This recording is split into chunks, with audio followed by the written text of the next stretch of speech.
Joel Schumacher, who I'd already known, and he was a big fan of my work, rang me up asking me if I would be. I was living in New York at the time, and asked me if I would like to take a go at his new movie called Lost Boys that he was directing. And I said, well, when can I take a look at it? He said, well, we're in Santa Cruz right now filming. He told me the premise of the film. And I said, well, what if I send you a script? Maybe you get a vibe, you get an idea of what it is. And I said, sure, send it along. And I'd never, the films in the past, all these films, I'd always got to watch the film to get a vibe from it, or a clip or whatever. Right. And so I got the script and I read it one night and I was just so taken by it. I thought it was just so like that horror and humor meeting in the middle. Hmm. It was very cool. And I got up the next day, I started writing, I got inspired, started writing the song.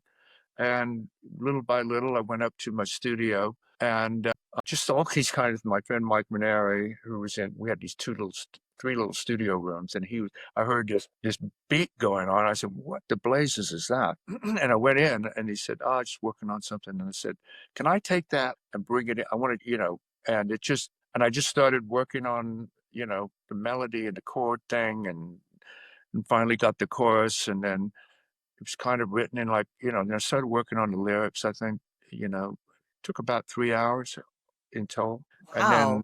we brought in some kids to sing the backing vocal parts. And yeah, the demo was quite good. And then I sent it off to Joel and he called me 3 days later and I remember his voice was coming over my answer machine and I was still in bed.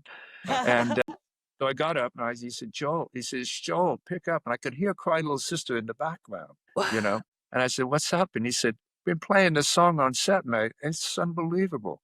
Everybody's going, what is that? And he said, well, it's the theme to this movie. And so it was just a shock to me because I didn't see I don't think I would have written that song if I would have seen the film.